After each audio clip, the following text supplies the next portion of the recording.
Phil Leung, who is an entrepreneur and also founder of quite a brand new social enterprise. It's called Hello Jack. I've known Phil more from a church setting, but today we will be talking about the handyman business, interior design of sorts. So Phil, it's good to have you appearing at this new YouTube channel called Chin channel. This one is with visual, but usually I invite you to another multimedia platform, which is based in Cyberport, but that one doesn't have Okay. So it's good to talk to you face to face. Well, tell us something about this Hello Jack. I know you are heavily involved with students, especially high students who want to pursue either their education further or through some other work. And you always say that people don't have to go through university, but they need to have a certain trade in hand in order to... Exactly, absolutely, yes. Tell us more about Hello Jack. What is it? Okay, my name is Phil Leung, and I'm the founder, CEO of a company called Hello Jack. Hello Jack is a startup. It's a two-headed animal. How should I describe this? Now, we use technology to drive the business. Technology meaning that we use global positioning system, GPS, to drive the business. And the tail end of that is actually a rental business. Now, people call it renovation, but we call it home improvement. Now, home improvement meaning that, you don't have to spend a lot of money, but you can actually make your home very beautiful, livable, warm, and fuzzy. Now, we all know Hong Kong people, they're very good at making money, right? Real estate, stock markets. It's basically a two-element society. It's a two-element city, two-element lifestyle. You make a lot of money through stock market. You make a lot of money through flipping properties. Double dimension, I put it this way, yeah. Double dimension is all right too, yeah, exactly. It's a two-dimensional kind of a city, okay? Fine, Hong Kong people have a lot of money in their pocket. But when it comes to interior decorating, when it comes to making your home beautiful, livable, warm and fuzzy, it's not their thing. They don't understand it. They say, as long as I have a lot of money in the pocket, in the bank, I'm okay with it. So I want to break this tradition. I want to tell people in Hong Kong, no. You want to have a beautiful home. You want to have a warm and fuzzy environment, either home or office, and something that you can be proud of. And yet it doesn't cost you a lot of money to do that. Now, by and large, Hong Kong people, they have a 20-year rental cycle. Now, 20-year meaning that, every 20 years, they just say, well, we're going to throw everything away. We're going to start new again. So they buy new furniture, they buy new beds, new closets, new sofas, and start afresh. And then yet 20 years later, everything becomes old and not functional, and they throw everything away again, and they start afresh again, and they have another rental. And that, to me, number one, is very wasteful. It's a wasteful society. We don't want to be wasteful. Number two, you throw away all your memorable pieces. There's nothing that you can remember your old homes by. That's not nice. That's not good. So what we tell people in Hong Kong is, Hello Jack, we don't buy that kind of culture. We don't buy that kind of a tradition. We want you to have a home. We want you to have some talking pieces of furniture. So every time you invite people over for coffee, for dinner parties, you have something to talk about all your pieces, about the pieces that actually you bought in Southeast Asia, in China, in Europe, in North America. And yet, you don't have to spend a lot of money to buy that little knickknacks, little, what I call memorabilia, and make your home, really nice, look nice, feel good, feel warm, right? Now, Hong Kong people, they don't have that. They just want to have everything brand new. The wall is actually white. The floor is actually quite white. Okay, because they say, well, a white environment gives you space. Okay, all right. So they don't put things on the wall either. They want everything white, white, white. And I said, well, that's minimalism. That's one way of looking at it. You can actually do minimalism. You could do a Japanese style, which is very simple, but yet you could do eclectic. You could do avant-garde. You could do traditional European. So it all depends, what your taste is, okay, and what your preference is. So we want to give people an area of design concepts. Mine is, me personally, Phil, I like European traditional. So if you come to my home for coffee, Ed, you see a lot of little knickknacks, little pieces that we collect over the years from Europe, North America, China, Japan, Korea, and Southeast Asia. And we buy these little things. Okay, let me disturb you for 1 second. So this is not really a social enterprise per se. You are you don't want to, knock down the whole thing and then rebuild from scratch. You are saying no, you're right. Old pieces and you procure from different places. Right. Now, if you define a social enterprise as something that investing, so this is not what I was thinking about. This is more like having some sort of a what is a business? It's a business, but our margin is so low. We have low margins, and we don't make a lot of money doing this kind of business. We just want people in Hong Kong to understand that there is something called home improvement out there. Okay, you can use a little bit of money, your savings, and yet transform your home environment into a beautiful environment, into a beautiful home space. Okay, now you call that social enterprise? Yes, in a sense it is, because we're very environmentally friendly. We don't want to throw everything away and start afresh, because that's not environmentally friendly, right? And we want to repair, we want to rework pieces, right?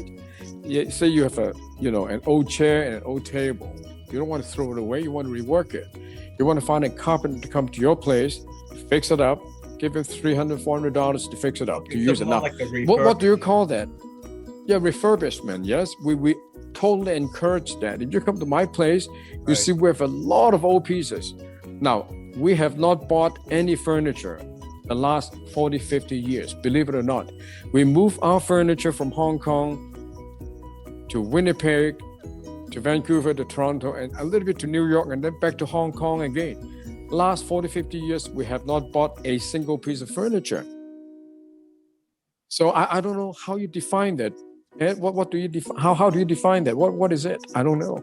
Well, some people, they throw away the old furniture and they buy something new, depend on their budget. So this is yes. Yeah, like preserving the environment. You're not throwing a lot of garbage. That's right. Yeah. Exactly. We do exactly. Me personally, I do exactly that. We don't want to contribute to, society with a lot of junks and garbage, right? How about the people who are doing the job? Are they like skilled workers? Because you have another project that you spend a lot of time with high school kids. Are they the ones who are being hired to do the handyman work, or is it some other skilled workers that you are hiring when you engage? Right. Yes. Good question, Ed. Now, before I answer that question, let me tell you, our margin is typically low. We actually make 10%, 12%, 10 to 15% max. If I don't charge design fees, if I don't charge management, project management, if I don't charge insurance, which we pay tons of money for insurance, right, for our workers, for public liability, and if I don't charge all that, and I would just add 10% margin to it, and then we would do it. We'll do it. 弱勢社群, I don't know how to say it in English. We actually do small projects like $600. We would go to an old lady's place. We would fix up the underprivileged. Yeah, underprivileged. we actually pick up a few people, underprivileged, low income housing. We just go there, we fix a leaky toilet, we fix a piece of broken tiles, and we charge $600. Now, would you think an average Hong Kong decoration company would do something like that? No way, they wouldn't do it. No, you're looking for a plumber if it is something wrong, leakage of sorts, True, but a plumber will say, if I come to your place to fix a little something, I would charge you 一工, meaning 1 day, full day's work. And that is what? That is $1,500. That's $1,500. That's $1,500. Even though, he comes in and he fixes it in 10, 15 minutes, he would still charge you for 1 day's work, which is $1,500. And we don't do that. We say, okay, our minimum is 2 hours. If we do it under 2 hours, we charge you $600. Okay? So I don't know whether, you would qualify HelloJack as a social enterprise in that sense. Maybe you do, maybe you don't, but it doesn't really matter. But it's actually, HelloJack is a company to make profit. Yes, no doubt about it, okay? Now, when I spoke to Leung Mingwei, and some other people who are actually very pro-youth, pro-Hong Kong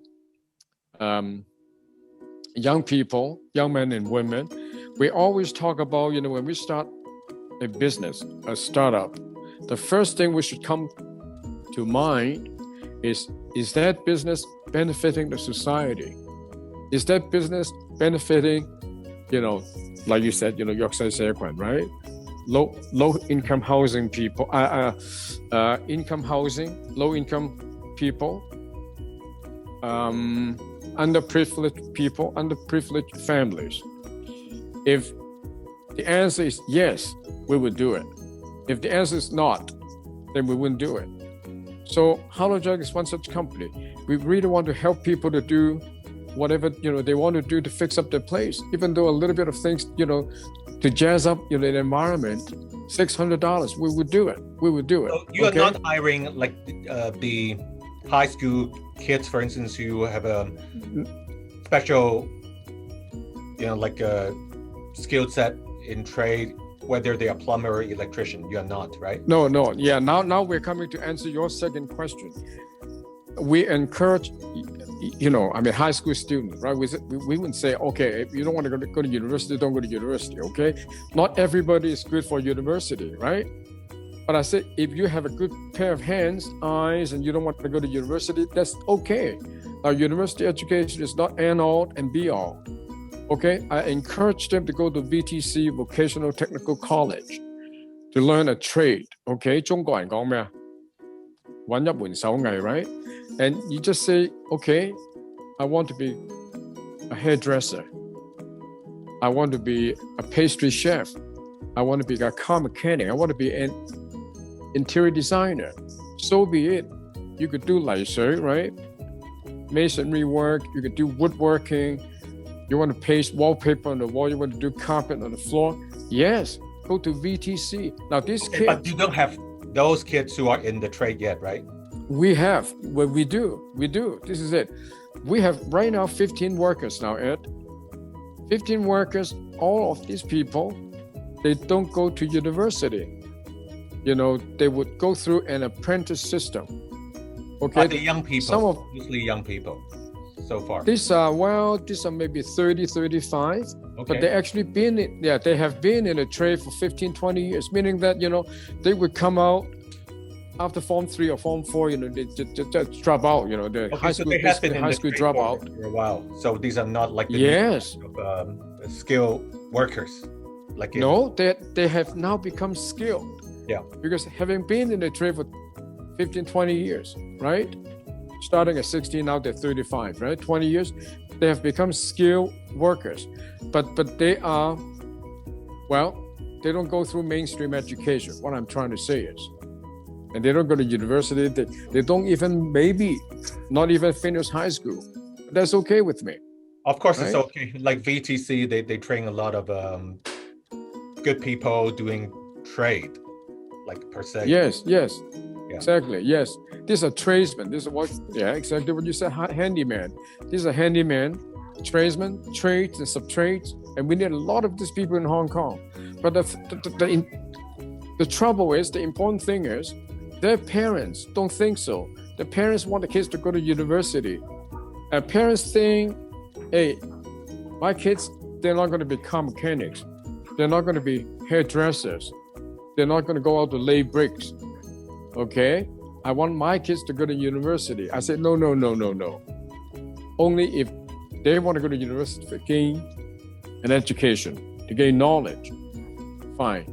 But university degrees don't really necessarily guarantee you a job. Okay. This is exactly what's happening right now in Hong Kong. And they don't understand. The parents don't understand that.